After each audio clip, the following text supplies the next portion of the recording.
Hi, welcome everybody who's joining us. Welcome to our hot topic program, Human Origins Today. I'm Briana Pobiner, and I'm a scientist and educator at the Natural History Museum. And we're gonna give it another few seconds until everybody is able to log in. So thank you for hanging with us.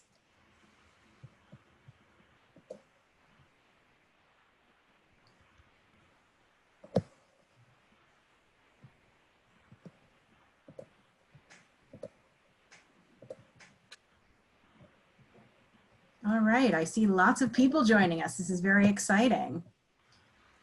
As I mentioned before, my name is Briana Pobiner, and I'm a scientist and educator with the Smithsonian's Human Origins Program.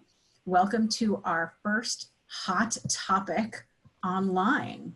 We still have more participants coming in, so we're going to give it another few seconds and wait for everybody to be able to join.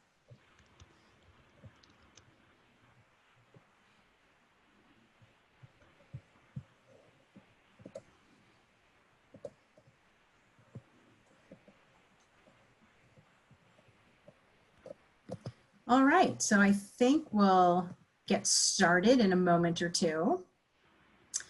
My name is Briana Pobiner, and I am a scientist and educator with the Smithsonian's Human Origins Program at the National Museum of Natural History.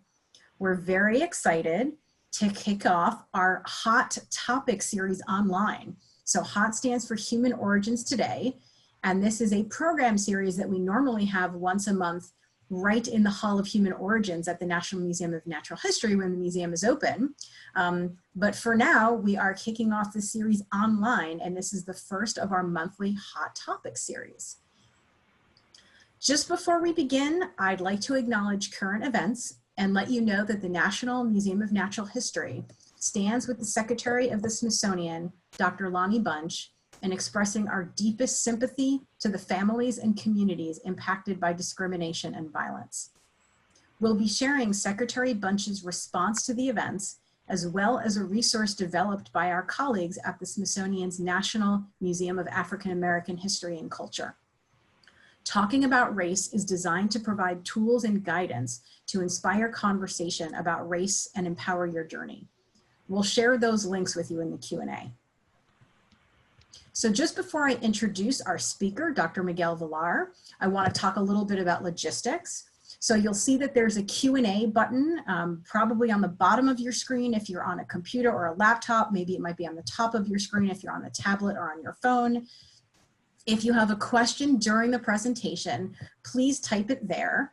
And I will be answering some questions by typing answers during the presentation. But when the presentation is over, I will be asking questions of Dr. Vilar using that Q&A function. So that's the place where you need to type in any questions. We can't see you, we can't hear you because we're using webinar mode. So that's how you're able to ask questions of the speaker. So about half of this hour will be a presentation by Dr. Vilar, and the rest of it will be question and answer and conversation. So we're really looking forward to that.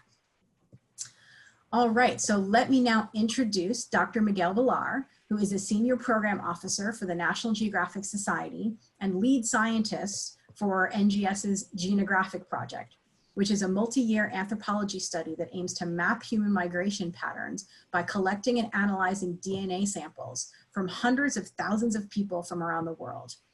By training, Miguel is a molecular anthropologist and a science writer. He earned his Bachelor of Arts in Anthropology from Haverford College and Master of Arts in Journalism from Columbia University.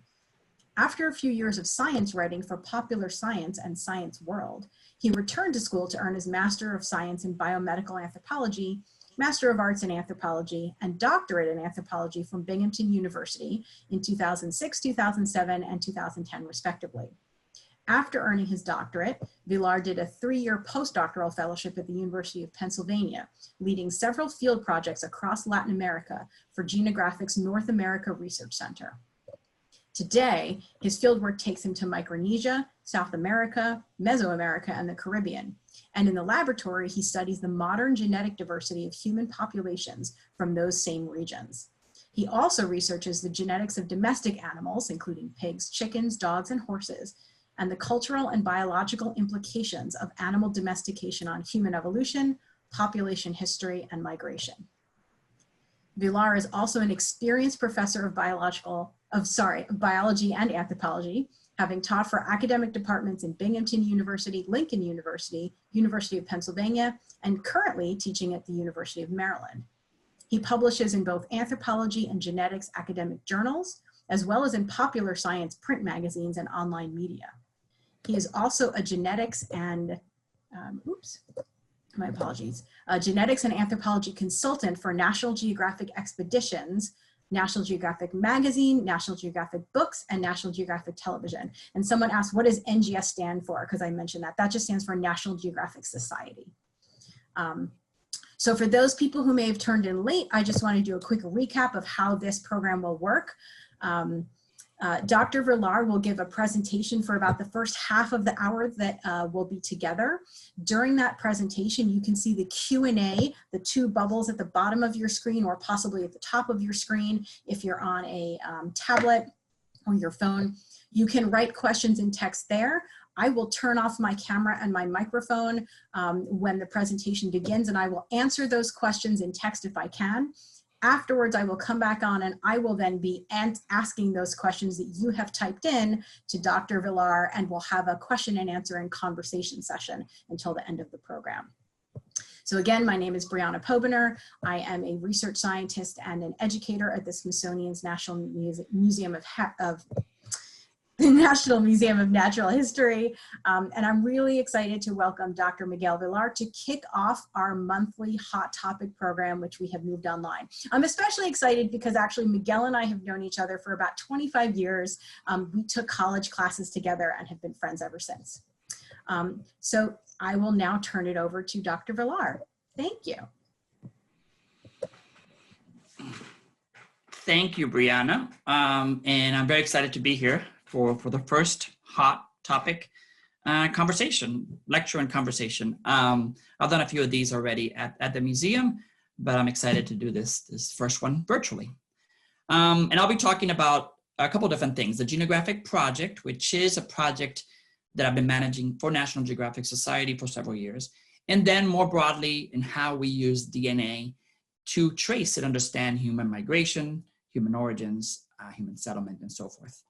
And like Briana said, I work for National Geographic Society. I'm a lead scientist for the Genographic Project, and I'm also senior program officer. So I manage grants having to do with anthropology in general for the society. So I'll begin talking a little bit about the Genographic Project, which has been the core of my work for the past 5 to 10 years. And the Genographic is a 15-year-old global citizen science project, meaning that it's a project where people participate and as they do, the project grows, and that's one of the key factors of it. And the project launched to map and to research human origins, settlement, and migration through the tool of DNA. And this launched in 2005, so now 15 years ago, when the science of DNA was much younger.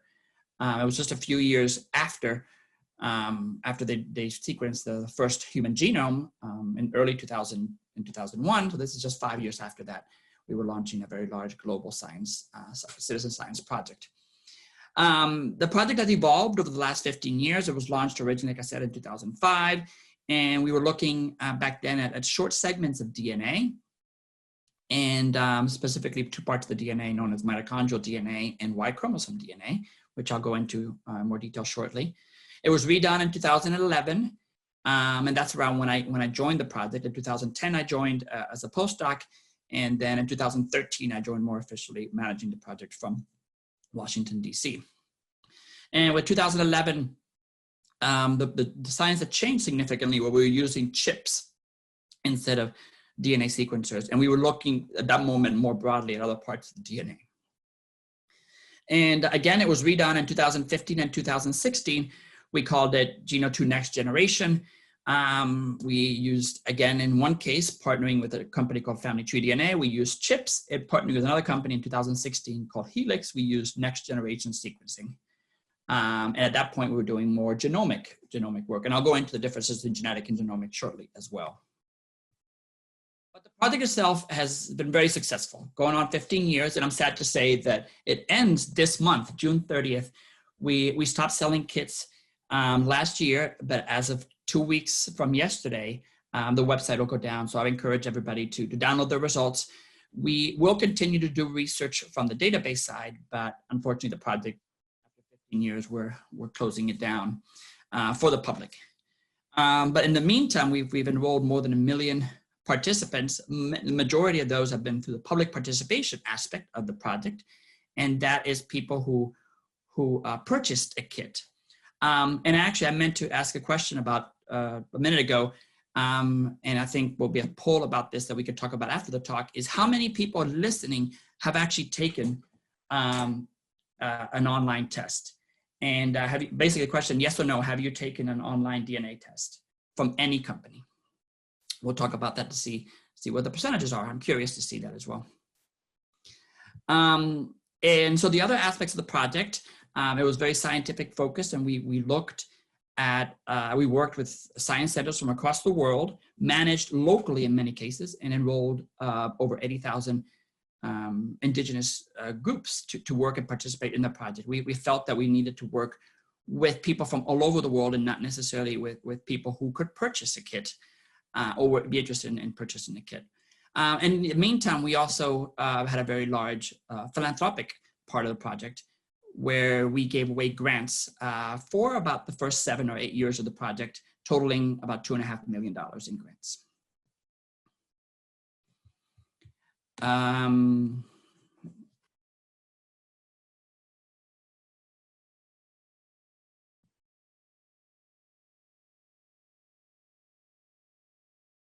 want to make sure everybody could catch up with the slides. So this grant program I mentioned, it was known as the Genographic Legacy Fund. We awarded over 100 grants totaling over $2.5 million across 6 continents. And a lot of these grants were meant to help preserve indigenous knowledge, indigenous practice, a language that was closing an extinction as globalization spread. So it was really meant for local communities to apply and get National Geographic funded, a grant funded to be able to maintain a practice, a language, or something of their interest and desire. We also had very extensive education and outreach programs. We enrolled more than 5,000 students across hundreds of schools. And we also did events throughout the world, a couple in Europe and South America. We had a couple different ones in Africa, and I participated in some of these that you see here in 2013 and 14 in Spain, Ireland, and in New Zealand as well, where we worked with the Maori community and enrolled some of them and gave talks about how DNA informs us about Maori history. But what interested me most about this project, it was not just anthropology. It wasn't just about studying human past and human history. It was really geography. We were traveling the world and we were trying to understand how different people's paths connected and how our journeys interlocked. It was also biology at its core. It's DNA. We studied the amino acids that make up DNA. And it was very basic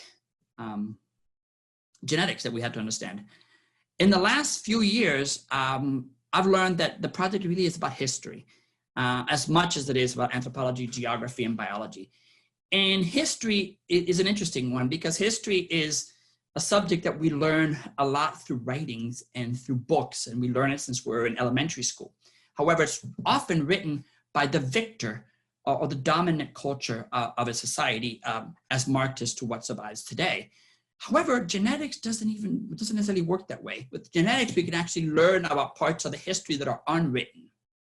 And you can also learn about your own sort of personal history. And I don't mean just your genealogy, but I mean where your ancestors came from and how your lineages connect to those of your neighbors and those of other people across the world.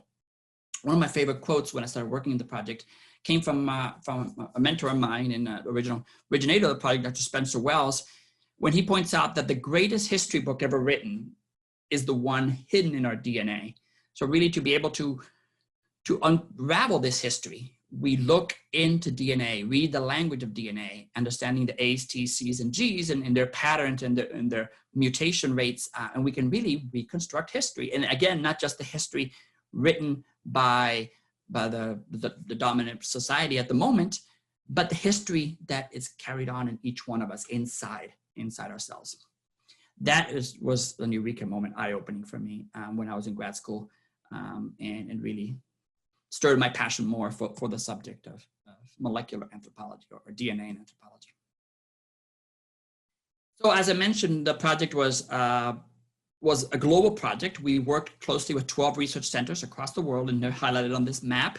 It was all managed from our main offices in Washington, DC, but we had one office in Philadelphia where I began working in 2010, and then several offices in other parts of the world you can see scattered in South America, Africa, throughout Europe, Asia, and Oceania as well. And over the course of those first 10 years of the project, we enrolled about 85,000 primarily indigenous peoples to participate, because again, we wanted the project to be very inclusive of all groups. And that was a great success. And over the course of that time, we've published over 80 academic papers through about the history of different populations across the world. In 2012, when I was already working more fully in the project, we launched what we call Geno 2.0 grants, and in which case we employed the newer technology and we brought in new people. And it wasn't just the 12 original research centers. We brought in, over the course of the last 8 years, 35 new grantees. The last 3 years have been mostly focused on ancient DNA, and I'll talk how the field has moved in that direction. And like I mentioned, we've published over 80 papers, given hundreds of professional. Here's one from publication in Science. It came out about 7 years ago, understanding really the different migrations that make up modern Europeans today, which ones came and where they came from, and approximately when the different.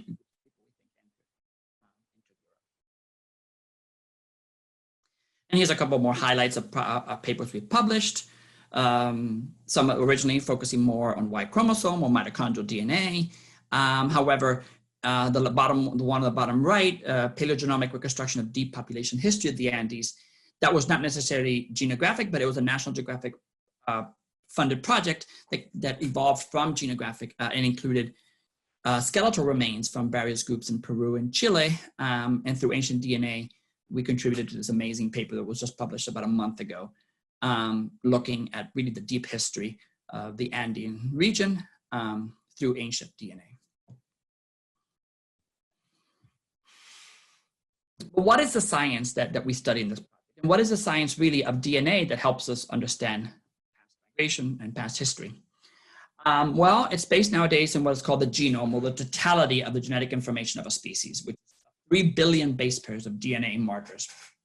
I think of them as sort of chapters in a book, 23 chapters. And these chapters are scientifically the chromosomes that we carry and we pass on from one generation to the other. And so 22 of them are what I call autosomes. They come from both of your parents equally. So you have two copies of each of the first chromosome 1 through chromosome 22. And your third one, chromosome 23, is the sex chromosome. And this is what differentiates men from women, men carrying an X and a Y chromosome, and women carrying 2 versions of the X chromosome. And then we study different base pairs, the A's, T's, C's, and G's, which is the language of DNA, and is scattered in sequences across these chromosomes. So the autosomal DNA, that majority I mentioned, the 22 chromosomes, makes up about 99% of your DNA, and that gets reshuffled every generation. And it gets reshuffled with every egg and every sperm that's produced by a parent and come together at conception. So even though you and your sibling are full siblings, have the same parents, you may not have the same DNA because you came from different gametes that formed you, and that recombination of the DNA that happened in your parents, in your mother, and your father to produce the egg and the sperm that came together is a slight variation from each of those parental sources. So it's reshuffled. And that reshuffling makes it a little more difficult for people like me to sort of understand our history, because you are a mix of 2 people And in reality, if you think about it, you're a mix of 4 people that came before you, your grandparents, which are really a mixture of 8 people, or 16 people, 32, 64. And before you know it, you're talking about hundreds or thousands of people that really contributed to your ancestry. And every generation that is reshuffled over and over and over again, which makes it very difficult for somebody like me to sort of trace much more beyond 1 or 2 or 3 generations. However, you do have a uniparental genome. That's actually what I focused my work in grad school in, and a lot of the original parts of Genographic was based on this uniparental, which means DNA inherited from just one parent at a time. And when I say at a time, because all of us carry, for instance, mitochondrial DNA, but that is only passed on through the mother. So I have children, they are my children, but they don't carry my mitochondrial DNA. They carry my wife's mitochondrial DNA. As you can see from this chart, all men and all women carry the mitochondrial DNA, that short, small little circle of DNA, that only came from one person in one generation previously, the mother. And it came from her mother and her mother and her mother. So there is no mixing, there is no reshuffling that happens with mitochondrial DNA. The mitochondrial DNA that I carry now in 2020 was that of my mother and my grandmother and my great-grandmother, one person per generation. And that makes it much easier to use it to trace human history and to see how people moved throughout space and time. Likewise, the Y chromosome that men carry, women don't carry, but men carry Y chromosome. And since it's only carried by men, every man must have inherited directly from his father and his father's father and his father's father's father. So again, the Y chromosome is like the mitochondrial DNA, almost a telescope back in time. And it's not blurry like the autosomal, it's actually quite clear. There are mutations that occur, changes over time, but these mutations help us really understand the migration in the past, and I'll go into that more shortly. On the bottom of the screen, you may see what happens with recombination, this mixing that I'm talking about.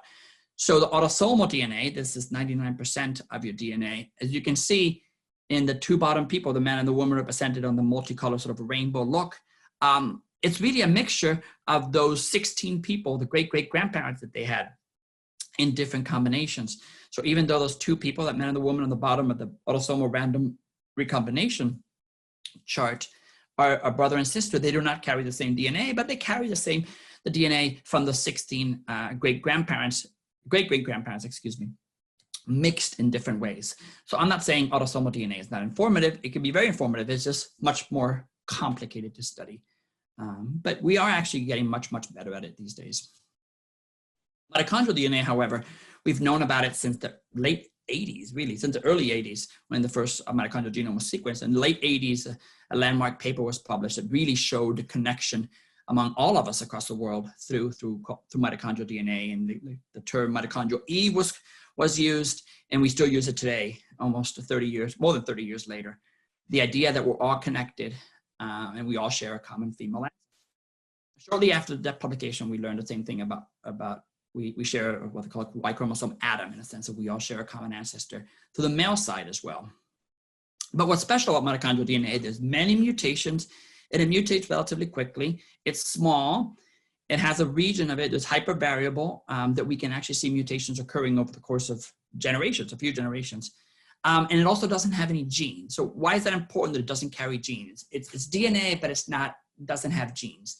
Well, genes are the part of the DNA that really are characterized in your phenotype, in your physical being, or are physically manifested, as opposed to DNA is just the language of genetics. So if something doesn't have genes, it still gets passed on from generation to generation. However, it's not affected by the environment, and it's not affected by natural selection in the same way that something with genes is affected. If you have light-colored skin, you may be more susceptible to sunburn. That's in your gene. That's not necessarily strictly in your non-coding or non-genetic part of your DNA. Well, this part of the mitochondria doesn't have any genes, and it makes it very interesting for us to study because it's really like ticks on a clock. It evolves, it accumulates mutations and changes over time, but it's not affected by the environment. So it's really useful for us to understand migration and movement, the mitochondrial DNA. And likewise, the Y chromosome DNA. It does carry genes, but it carries only a very few genes. And for the most part, the genes in the Y chromosome are somewhat insignificant. If you think about it, half the people in the world don't have these genes. They're not that important other than really for reproduction, create a next generation. So, but the majority of the Y chromosome doesn't carry genes, and that is the part we study, the non-recombining on the non-genetic part, non-coding part of the Y chromosome DNA. And use that, we can trace ancestry through the paternal line. And when we study these mutations that people carry in the mitochondria or the Y chromosome, we study them by grouping them together in what we call haplogroups. And if you ever took a test, whether you took one through us and Genographic or maybe 23andMe or other companies that are popular, Ancestry, you may have learned what your haplogroup is. And that really is sort of your clan, your lineage through the maternal or mitochondrial line or the Y chromosome line. And that, by studying mutations, we can sort of understand the different haplogroups. And by studying haplogroup frequencies and haplogroup evolution, we can really understand migration. And here's are sort of examples of what mutations in the mitochondrial DNA might constitute haplogroups A, B, C, and D, for instance.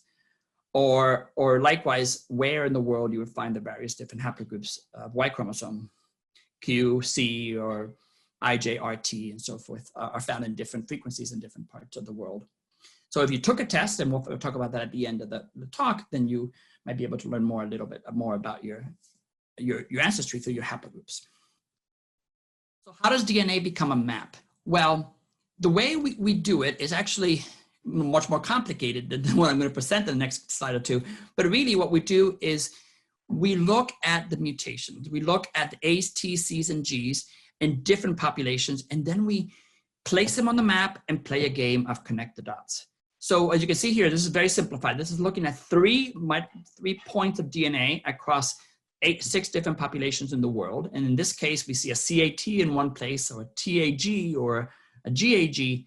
And then by knowing that mutations mutate over time, we can connect the dots and say, oh, this one is connected to this one at this point, and likewise, and most likely was a mutation from point A to point B. As you can see here, CAT is the ancestral one that may have mutated to TAT, and from TAT you get variation into various different forms of AAT or TTT and so forth.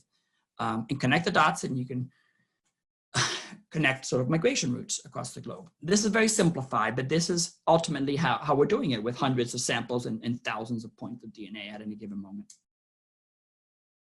A little bit about the field work that I've done and how this connects with the greater project. So I've led work for several different parts of the world for the Genographic Project. One of them was in Puerto Rico. We launched this project in 2009 and ran it for several years. We were really looking at both mitochondrial and Y chromosome DNA of populations in Puerto Rico to really understand the ancestry of that group. It's Latin American group. It's very diverse. It's unique. We knew well educated and people were very interested in ancestry and their ethnicity and origins in the island of Puerto Rico. That's where I'm from, and I knew this sort of is something that's very interesting to people there. So we published several different papers on this, and really we're trying to understand through mitochondrial DNA and Y chromosome, the ancestry, what are the components of ancestry pretty much in the people of Puerto Rico. What we found, we published this in 2014, was that in the mitochondrial DNA lineages, the female but passed maternally, we saw a 60%, and in some cases, some parts of the island even higher, indigenous. The language of the indigenous group of Puerto Rico, known as the Taínos, is no longer spoken. And when I was a kid growing up there, we were told that people lived there before the Spanish came. However, it's a Spanish colony, now an American territory, and therefore that's sort of ancient history. Well, in reality, in mitochondrial DNA of living Puerto Ricans, we see this at a 60%, more than 50, almost at 2/3 of the ancestry, maternal ancestry of Puerto Ricans is indigenous. It remains. And when this started coming out in the 2000s, and then we published this in 2014, there's been a resurgence in Puerto Rico and in other parts of the Caribbean to understand this native or this Taíno ancestry. And it's interesting to me because although we see it very strong in the mitochondrial DNA and the Y chromosome DNA, we see 0. And ever since we published this, a few cases have shown up of indigenous Y chromosome lineages in Puerto Rico, but we found none in over 100 male participants that we enrolled in those few years in the project. So this was eye-opening to me, to see 0% indigenous lineages on the paternal side and 60% in the maternal side. And this is what I mean about rewriting history, because as a child growing up in the 80s in Puerto Rico, we learned a certain way how it was colonized and we speak Spanish and what the ancestry was like. However, that is sort of more reflective of the Y chromosome. The mitochondria is very different because the mitochondria, only a quarter of the lineages were European, whereas in the Y chromosome, 84% were of European ancestry. And this difference really told a story of how Spanish colonized the land. It was mostly men that were coming over, and in many cases, they would make wives or have children with the native women, and doing that over the course of decades or centuries, you lead to a very mixed population, but mixed in a very unbalanced way. And then later on, we actually were able to run what we call genomic studies, or we used a chip starting in 2015 with this population. We could see that, yes, there is a mixture of European, African, and indigenous or Taino ancestry that seems pretty consistent throughout people on the island, averaging about 45 to 65 European, 15 to 25 African, and about 10 to 15% indigenous. However, when we only looked at the mitochondria, the story was very different. If we only looked at the Y chromosome, the story was quite different. So different parts of the DNA, again, were telling slightly different stories for the island. In 2011 and 2014, we started working in Mexico, and Mexico was fascinating to me because of the largeness of the island. The size of the country is the largest Spanish-speaking world, and a very large indigenous population. It makes up somewhere about 10%, 9 and 10% of the population of Mexico. And a lot of people in Mexico speak Spanish as a second language, not their first language. 62 different languages spoken throughout the country of Mexico. And what interested to me was how little I knew about sort of Mexican history, but also Mexican identity. And when we went to the project, we were focusing more on indigenous groups in Mexico, or indigenous Mexicans. However, in this country, when people think about Mexicans, they're often thinking about Mexican Americans. Looking at DNA and also the self-identification of people of Mexican ancestry, we see a very different components of the DNA, whether you're, we're focusing on the indigenous groups of the Nahuatl, Otomí, and Tehuantec, and several others throughout the country of Mexico, or you're dealing with Mexicans living in this country, or mestizos, Mexicans of very mixed ancestry. So that really dawned on me, really, what does it mean to be Mexican? And that word is thrown around in politics all the time, Mexico this and Mexico that, but what really does it mean to be Mexican? And DNA really can't answer that. It actually really is creating more questions about it. And that, as a scientist, when you have more questions, it becomes more interesting, and so forth and so on. We did some work in Dominican Republic as well for several years, and this is still being published. And Dominican Republic is quite different. It's neighboring to Puerto Rico. However, it's an island shared with Haiti, and they have very similar pre-colonial histories and very different post-colonial histories. So you study Dominican Republic versus Haiti, you may see the intricate differences between pre and post-colonial ancestry. These are still coming out and will be published soon from Dominican. Miguel, I'm just going to let you know we have maybe 5 more minutes for the presentation, and then we'll get to question and answer. Okay, fantastic. So a couple, I'm almost done. I think I have maybe 5 or 7 more slides to talk about, but I wanted to sort of ask the question, can DNA really inform what it means to be Hispanic?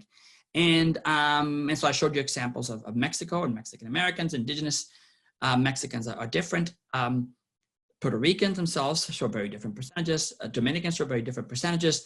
However, when I was in grad school, I did try to do research of these populations, and the largest database of DNA was all people were grouped together as Hispanic in a database of the US government database to understand sort of, if you want to find out learn about Hispanics through DNA, you would go to this database, and it was vast and divergent and very different. Why? Because what we can see from studying these different places is that they have different histories and very different genetic makeups. So I argue that DNA really cannot inform really well on what it means to be. And honestly, I don't think it really can inform very well on anything about race, ethnicity, or even nationality.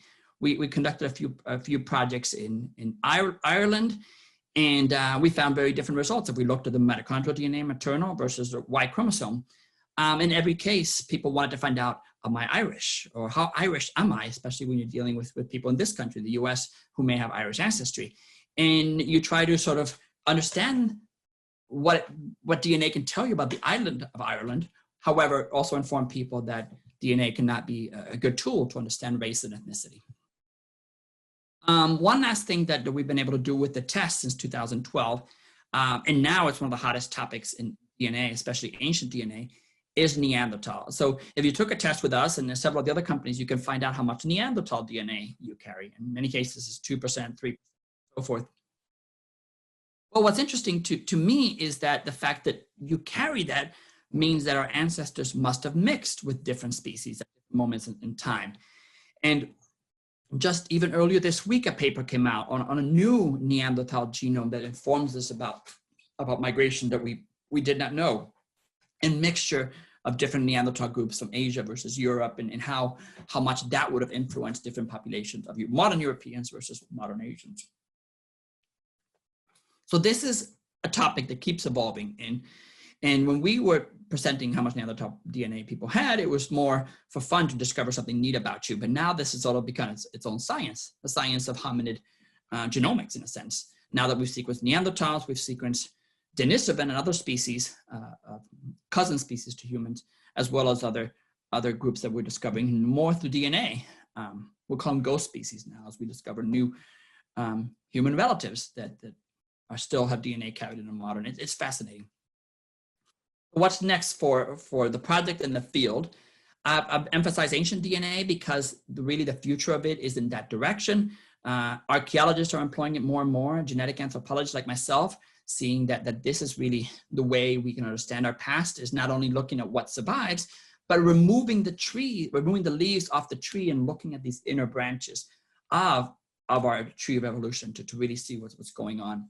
Database research, we need a lot of people who can sort of understand the zeros and ones, or the A's, T's, C's, and G's at the level of millions or billions, to help us and help scientists in general understand these patterns, because we now can sequence so much. For any given sample, we can get millions or billions of points of data and multiply that by hundreds or thousands of samples, and there's more data than any one of us sort of can handle. And as part of National Geographic, I'm always interested in the stories. What new stories can we discover? And what else can DNA tell us that we haven't? My efforts in the past couple of years have been on growing partnerships between archaeologists and local communities, as well as the DNA lab. So when we started the project in 2005, we focused on let's fund the labs and have them do all the outreach. But we realized that that's really, today we need to come in together with the labs, the archaeologists in the field that are the keepers in some cases of the skeletal remains, and the community that lives in the area that may be descendant from some of those remains, and bring those together to the table, converse, and how do we grow the field together. And just to show you, in 2015, we gave a grant that looked at ancient and modern together, and such grants like now, we can do a lot more with less money. And some papers are coming out, like the one I just mentioned earlier. Hundreds and hundreds of ancient DNA samples are being sequenced quickly. Now, another issue is, shall we be doing this so quickly?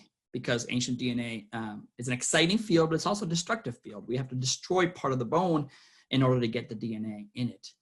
So these are the questions that I'm involved in with National Geographic and debating now with different groups involved in the research.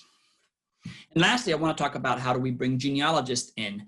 I've discovered working with genetic genealogists that they may be very interested in focusing on one part of the world, or one haplogroup, or one series of mutations in Y chromosome DNA.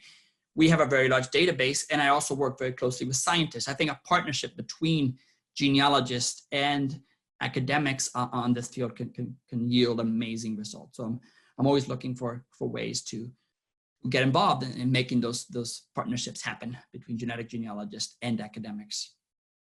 And we want to keep bringing this information to schools, to universities, develop new ways to map our ancestry. And I'm working, like I mentioned, several universities I've partnered with, and I'm always looking for new partnerships with universities to keep doing this. So after 15 years, it's been great. We are closing the public-facing side of the project, but the National Geographic still continues to fund projects. We have a very large database that we can continue doing research on, and the takeaway is it's been an amazing ride, and you know, I'm sad to see it go, but the reality is that the field, like us humans, evolves. And now we're on to greener pastures, whether it's more focused on ancient DNA or more focused on specific genealogical questions. But we're open to do all of it. So anyway, thank you very much for your time. That is the end of my presentation. So I'll stop sharing and we'll begin. Wonderful. Thank you so much, Miguel. That was really interesting. And we do have a lot of questions, so we will get through as many as we can. So a few people have asked, why is the project ending? And one person also added, what will happen to the data? Okay, so the project is ending for a couple reasons. The field has become quite crowded with the at-home kits, and genographic sales had sort of declined significantly in the last 5 years or so, because we weren't necessarily focused on sort of making it cheaper in kit and results that are very sort of tailored specifically to a person. We were really always felt more about the global picture of human migration and human history, and that was never going to be competitive as the kits fell from 200 to 100 now to $50 or $60 a kit. So I think economically it didn't make much sense for National Geographic to stay in the business of it. Likewise, the database has yielded a lot of good papers I mentioned, and for those people who participate in the data, who opted into science, their data can continue to be used. We're going to move the majority of that data is going to go to GenBank, or managed by NCBI. It's a public repository of data, and that is happening over the next several months. And some of it will remain with the regional centers as well, but mostly the academic data, or that collected by researchers working with local indigenous groups, that's going to be separate, maintained by one of the original centers as well. So I'm in the process of keeping the database alive. However, the project, when it launched in 2005, we wanted to make sure that people were comfortable participating, so we always gave people the option to be anonymous. If you were anonymous when you took the project, whether you took it 15 years ago, you took it a few years ago, we have no way of contacting you other than say, download your data ASAP, or transfer your data or something to keep it alive. So unfortunately, that big chunk of data will go away because we have no way sort of contacting the people. And the project as a public part of the project is coming to an end. So I hope that answers your questions. It's being piecemealed, but it'll remain, majority remain for research purposes. Okay, thank you. And one person had asked, will participants, like the Geno 2.0 participants, I guess if they're not anonymous, will they continue to receive updates should any become available? No, the updates more likely will come to an end. So the data will be available for research, and even we welcome researchers from the genealogy community, or if you're interested in doing research around your own haplogroup, you sign sort of a waiver, but you can actually yourself. However, you will not be receiving the email updates probably starting next month in July. You will stop receiving those, unfortunately. Okay, thank you. So a few people have asked, given that your kits are going away, is there a particular company that you might recommend if somebody does want to purchase a similar kit? That's a good question. So I've gotten to know the different companies quite well, and I tell people that it depends really on what you want to study. So I've always been fascinated with the mitochondrial DNA and the Y chromosome, especially for the fact that it can tell us about deep history and deep ancestry and these questions about migration. If that's something that interests you, study a specific Y chromosome lineage or mitochondrial DNA, then our partners at Family Tree DNA will continue to do that. I would recommend them and working with them. If genealogy is your interest primarily, is it mostly about trying to reconnect with second or third cousins and sort of reconstruct your own personal family tree, then Ancestry DNA does a good job at that. Family Tree DNA does as well. And 23andMe, well, the second largest after Ancestry, they're quite good about that. I would say do your research because some of them are much more sort of focused on genealogy. 23andMe is clearly more about focusing on even medical research or phenotype, connecting your DNA to something physical about yourself, whereas Family Tree DNA or MyHeritage is another big one that partners with Family Tree DNA. They're more focused on questions about genealogy and some of these deep questions about mitochondria and Y chromosome. So it depends. I've gotten to know the different groups, and so it depends on what you want. That's very helpful. Thank you. Somebody had asked, do you preserve the samples, the swabs themselves, or do you just preserve the data that are derived from them? Yeah, so you did not, for instance, if you came to us before 2016, those swabs went to Family Tree DNA, our partner in Houston, and they kept the swabs for a short amount of time. And if you transferred your data to them and became a Family Tree DNA customer, they kept your swabs. However, if you did not become a customer to there, after a certain time, those swabs get tossed away. And once the project comes to an end, everything that did not transfer, or anybody that did not continue working with them, they have agreed to get rid of those swabs. The DNA that remained in the Genographic database and opted into research, that'll remain for public research through the NCBI or GenBank website, like I mentioned. If you came in after 2016 through Helix, our other company, they maintained some of the DNA, but you would have to work more directly with Helix on that project. Because when you came in, it was sort of co-branded Genographic Helix in the last about 3.5 years. They have kept some of they're not swabs, they're spit tubes. However, you will work directly with them if you wanted to have that thrown away. That was part of the original sort of partnership that we had with them. Okay, thank you. So I'm going to ask some questions about the research now. So you spoke about the way that genomic discoveries alter the dominant narrative of history. Could you give us a specific example that illustrates how something you discovered disrupted a previously accepted narrative, maybe something related to indigenous peoples?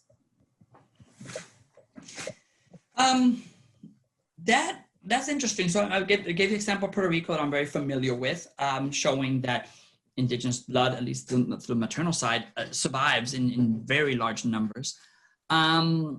We have seen, again, I'll focus on more sort of my own research. In Micronesia, we see that depending on what part of the island you look at, you see mixture coming in of different groups. For instance, in Guam, where I did some research, you see influx of Native American research, Native American DNA, that comes in, and we had never discovered that before. We were expecting to see influx coming from mainland Asia or Southeast Asia. And through our project, we discovered that there was an influx of Native American DNA, we think is historic, coming from Mexico through the historic trade between Acapulco and Manila. That was a new discovery that came to light that really sort of shifted the narrative of ancestry to some people in Guam. We've discovered new sort of routes of migration that we were not aware of. For instance, ever since the 80s, when I first heard about this work, we heard of the out of Africa, that our modern humans evolved in Africa and left Africa, and then encountered outside of Africa Neanderthals, and now we know Denisovans as well, and other species. Through DNA, we've been able to see patterns of people maybe migrating back into Africa. People actually, one of the waves that first leaves Africa, we believe came out to the southern route, possibly coming off the Horn of Africa into southern Arabia, as opposed to the northern route across Egypt into modern-day Israel and then north of the Fertile Crescent. So DNA has sort of showed us that there really wasn't just one route out of Africa, and also that there were multiple waves of migration out of Africa. Some cases, the migrations may have happened way before this whole replacement of when modern humans replaced others. So Some of them were genographic projects, some has been the field in general, but there are examples right there that thanks to this DNA work, we've been able to rewrite prehistory. And in some cases, like I mentioned, in Puerto Rico and Guam, and there's history as well. Thank you. So you'll like this question as an anthropologist. Are we giving DNA, together with other biological sciences, a superior position over other lines of evidence? How can we make sure our story is told following a multidisciplinary and multicultural approach? Yeah, that's a good story. So like anything, there's a pendulum, and people seem to favor one discourse over another, one discipline more than the other. But as Briana pointed out, as an anthropologist, we're really trained to be multidisciplinary in general. So my efforts last few years have been to tell some of the larger DNA labs that we need to really integrate the perspective of archaeology, the perspective of indigenous knowledge and culture. Linguistics really has shown to be a great parallel to genetics. We can sort of almost, in some cases, trace human migration by tracing the evolution of languages across the globe. So when a new discovery is made in DNA or new technology is devised, it seems that everybody's like, wow, DNA is going to reshape everything. And then the pendulum swings back and says, no, we need to be constantly considering these other disciplines. And it's at that point when we are more inclusive, I think, that we really make some breakthroughs. So technology may pull us in a certain direction and say, wow, we can do this and that and new things. Let's change the field.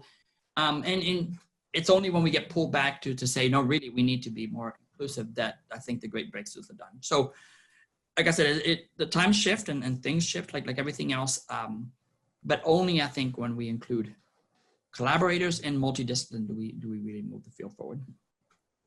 Thank you. Here's a sort of a methods question and a collaboration question. Are there any legal restrictions when obtaining bones or samples from other countries for ancient DNA extraction? That's a very good question. And that's one that I've been researching in quite detail now, because in general, it doesn't follow, my experience, it doesn't necessarily follow a general global guideline. So when we launched Genographic, our idea was that we would work with local scientists and everybody would sort of do their own outreach and their own work. With ancient DNA, working with skeletal remains, in some cases they're stored in museums, in other cases they're stored in some organizations, that varies from country to country. It doesn't seem to be consistent. And also the level of research and the level of technology of different countries is not equal. I mentioned Mexico, and I've been working very closely with various organizations in Mexico, including the very large Museum of Anthropology there. And it is clear that they have some great researchers, an amazing desire to carry the work forward. However, some of the best technology, the most advanced machines to carry the work are not in Mexico. They're in the United States, they may be in Western Europe and so forth. So it's really through these partnerships, and I stress the equal partnerships between the different groups that you can move the science forward. So you have some amazing collections, again, in Mexico or say in Kenya. I started working with people in Kenya more about this. But yet the laboratory space, the laboratory resources are not quite there. So you really have to sort of research, work with the government, understand what they need, and then bring all the players to the table and say, this is how we can move forward for Mexico, differently than say for Peru, differently than say for Kenya or for India. And that's been a long road so far. And that's what I find myself sort of doing a lot now, understanding the politics and the research interest of different places and how to make it more ethical and more equitable. Yeah, thank you for highlighting those issues. So here's a question. You talked about the question, what is Hispanic?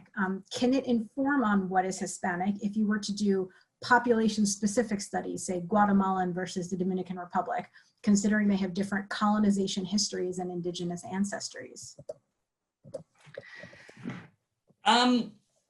So I think you could get more specific by knowing sort of a little about the history, understanding who were the indigenous people there and how long the Spanish colonized a certain place and how many people were enslaved and brought over from Africa at different moments to the various Spanish colonies or British colonies or French colonies and so forth. Then you may be able to paint a picture of Guatemala versus say Honduras versus Nicaragua, and so forth, and get more detailed that way. I think what we fall short is when we try to use broad terms like Hispanic or even go broad as Central American and say everybody in Central America has a similar history and therefore should be similar in DNA. Well, when we look at the DNA, that's not necessarily the case. And as we know from history, when we dig deeper, it's also not the case when you go to history. Dominican Republic and Haiti is a good example because of just last 200 years or so of history where Haiti, you had a revolution and you had groups revolt against the French colonization, and it was led by predominantly people of African ancestry. They formed their own country, whereas Dominican Republic, right next door, remained, was actually expanded, include Haiti, but then was taken back from the Spanish. So it seemed like you would understand sort of history better by looking at the DNA. But what really seem to say is that you need to sort of see what was written in the history book, so understand that pattern, and then look at the DNA and sort of see where things overlap and where was the history not written, and how DNA can tell us differently. Again, so that might be the difference, the way Spanish colonized differently than French colonized that island of Hispaniola. But so you may get more similarities, say, between Guatemala and Honduras, because they were both Spanish colonies as opposed to one French and one Spanish. But I don't know of a comprehensive study that has gone through and looked at these. I'd be fascinated to understand that. I've seen some similar patterns among Spanish colonies, and then similar patterns among some of the British colonies, say sort of Jamaica, Trinidad, and so forth in the Caribbean. So there is some similarity that can be made. I think we err when we try to create an umbrella to group all of them together. So that's a long answer for you. No, but it's a complicated question. Yeah. So we have about 5 minutes left. I'll try to get a few more questions in. So here's one that kind of follows on what you were just mentioning. When you trace migrations, is it influenced by what we already know about human migration, or do you view the data with blinders? That's a very good question, because I think we need to, as scientists, sort of do research before we even begin to look at something. But we have the luxury now that we can do both. We can actually throw in the data without any preconceived notions, and we can understand what we're looking for and see if the data follows that pattern. And I think that's where the back and forth of science happens, right? So when I showed that map about connecting the dots and those few mutations, it was influenced to some degree by our knowledge that Homo sapiens arose in Africa and therefore migrated most likely out of Africa at some point. Not knowing that it may have created a different pattern. It may have said, oh, maybe the mutation occurred in reverse and it came from Asia back into Africa. So we use some preconceived knowledge to understand that. However, we as scientists sort of have to take a step back and say, okay, we didn't know this, would this still apply? And if the answer is yes, then I think that's a step forward. So we are not blinded to all the work that was done before us, and we understand that we sort of, as academics, we build on the work of previous people, and I think that's how the science really moves forward. But in many cases, I'm happy to say when the data tells you something independent that parallels what archaeology tells you or what paleoanthropology tells you, but independently without any sort of parameters set to point the data in that direction. That's really fantastic when you can find those parallels, the data from two different disciplines telling you the same thing. And it happens very often, fortunately. All right, so this may be the last question. You had mentioned a ghost or subspecies of human. What do you mean by this? Yeah, that is sort of fascinating. So what's been happening in ancient DNA is that when we sequenced the Neanderthal genome, that was about 10 years ago, and the Denisovan genome around the same time, about 9-10 years ago, we were able to quickly discover that if you look across the entire genome of modern humans, you can see spots where Neanderthal or Denisovan has been conserved and still existed in modern humans. So people have sort of taken that the next step and said, okay, well, let's look across peoples in Africa or peoples in Oceania and other places far away from where the Neanderthals and Denisovan lived, and see if you find segments that are not Homo sapiens, but they're also not Neanderthal and they're also not Denisovan. And through that, they discovered that there are segments in West African populations that may be maybe remnants of what they're calling a ghost species, because we don't have it named and we haven't quite discovered a species of ancient hominid that may have lived in West Africa, and likewise in Oceania and Melanesia. And when you study different groups in Southeast Asia and Oceania, you see segments that are not Homo sapiens. You see a high percentage of Denisovan, and then you see something else through the DNA that doesn't match necessarily those known species. So they call them a ghost species. And that's interesting to me because the sort of genetics is saying, hey, paleoanthropology, or hey, archaeology, we think there's another species, but we haven't yet found it, but we see remnants of it in modern human genomes. What do you think about this? So I challenge Briana and other paleoanthropologists. Okay, we discovered it. Now you guys need to physically find the species. Yep, we'll go out and look for the fossils. Excellent. Look for the fossils to match that ghost species. Well, thank you. And we had such wonderful questions. I'm so sorry that we weren't able to get to all of them. But I want to thank you, Miguel, for this fantastic presentation. I want to note, by the way, the results of the poll in the beginning. So 36% of people have taken some kind of DNA test from one of these kits, but 64% have not. And the last thing. That is very interesting. That is very interesting. And I'm actually not that surprised. I think people know about them, and people still have sort of are hesitant, and some people just are not necessarily that interested in doing it. But wow, well, I encourage you, if you sort of want to do it. I think it's a fascinating way to learn a little bit about yourself. But I get it; it's not for anybody. That is informative. Oh, and I have to ask you one more question that I saw pop up. I'm sorry, I know we're a little bit over time. Have you learned anything about your own DNA? Have you taken one of these tests? Yeah, I've actually taken about 10 different ones because whenever we partner with the different places, I would give my own sample as a tester in a sense. And growing up in Puerto Rico, everybody looked at me and said, you're not Puerto Rican, look at you, you're pale in a sense. I did my test and I could show that I had a percentage of actually sub-Saharan African and as well as indigenous Caribbean mixed in. And I traced it back through my through my father's mother, my Puerto Rican grandmother, and I discovered that when I was in grad school, she was actually almost 90 years old, and my dad told her one of the last few days of her life is that actually we tested our DNA and we showed that you do carry Taino DNA through my own test, and then my dad took a test as well.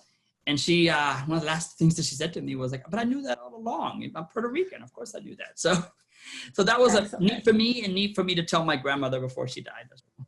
Oh, very nice. Thank you. So as we wrap up, I'm just going to let people know if you want to come back later today and learn more about human origins, we are going to be having a kid-friendly live webinar at 2 p.m. Tiny fossil animal bones and what they can tell us about early human environments with Jennifer Clark, who works with us in the Human Origins program. So you can go to the Natural History Events page to just log into that webinar at 2 p.m. today. And as I mentioned earlier, this is the first of our Hot Topic series. Next month on, let me make sure I have the date right, next month on Wednesday, July 15th at 11:30 a.m., so same time, we will be back with a presentation called Fossilized Footprints Reveal a Snapshot of Early Human Life. Also, Miguel, you had lots of people saying this was a wonderful presentation, so thank you very much. And thanks everybody for joining us, and hopefully we'll see you again soon. Thank you very much. Take Thank care. you, Briana. Thanks to everybody. Bye-bye. Bye-bye.